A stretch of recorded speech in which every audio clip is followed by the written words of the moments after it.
আমাদেরকে বলেছেন যে এই মার্কেটে 4,500 টাকার নিচে পাঞ্জাবি বিক্রয় করা যাবে না, 1500 টাকার নিচে পায়জামা বিক্রয় করা যাবে না। তারা ওই রকম ভাবে একটা সিন্ডিকেট মেনটেন করে রেখেছেন। বিভিন্ন সময় তারা বিভিন্নভাবে দলবল নিয়ে মব সৃষ্টি করে আমাদের দোকানের উপরে আক্রমণ করেছেন।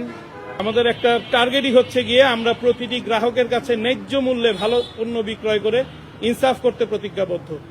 এই ইনসাফ করতে প্রতিজ্ঞাবদ্ধ হওয়ার কারণে যদি আমাদের বাধার সম্মুখীন হইতে হয় তাহলে আমরা ব্যবসা বন্ধ করে দিব।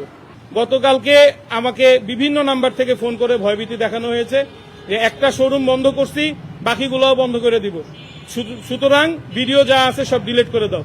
ভিডিও তো আমরা করি নাই, ভিডিও করেছে আমাদের একজন গ্রাহক ভিডিও করে সেই ভিডিও ফেসবুকে দিছে। ফেসবুক থেকে বিভিন্ন সাংবাদিকরা, বিভিন্ন সংবাদকর্মীরা সেগুলা কালেক্ট করে দিচ্ছেন।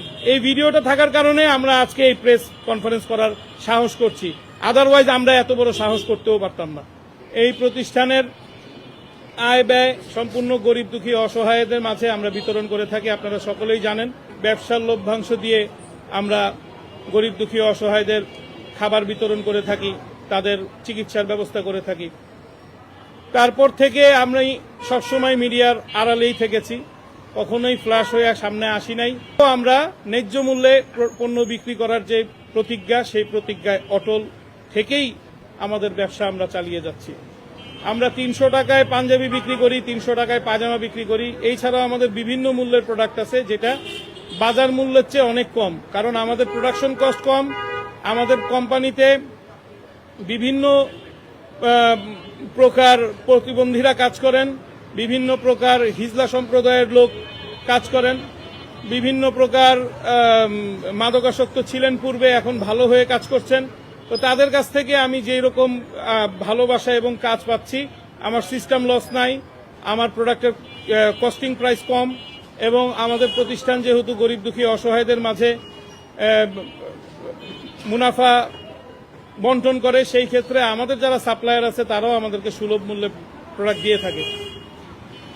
সেদিন পুলিশ সহ আমাদের দোকানটি বন্ধ করে দেয়। আমাদের দোকানের ভিতরে কাস্টমার ছিল, এই কাস্টমারদেরকে ধাক্কা দিয়ে বের করে দেয়। সিসিটিভি ফুটেজে আপনারা বিশ্লেষণ করে দেখতে পারেন।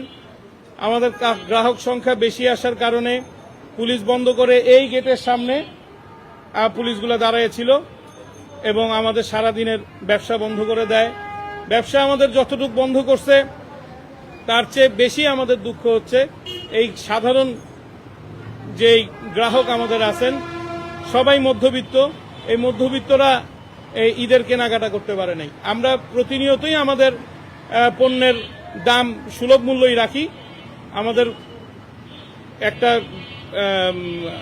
আজকে আপনাদের মাধ্যমে আমি সরকারকে জানাতে চাই, আমরা অনেক বাধা উপেক্ষা করে ব্যবসা পরিচালনা করে আসছি। আমাদেরকে সহযোগিতা সরকার করবে এই প্রত্যাশা আমরা সবসময় করি, কিন্তু কখনোই আমাদের মতন ব্যবসায়ীরা সরকারের কাছ থেকে কোনো সহযোগিতা পায় না।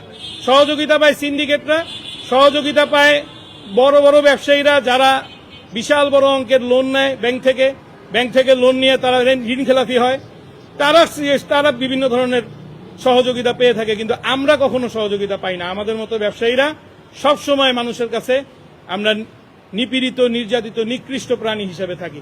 আমরা জনগণের জন্য যদি কিছু করতে চাই, সেই ক্ষেত্রে আমাদেরকে একটা ভয় ভীতি দেখানো হয়।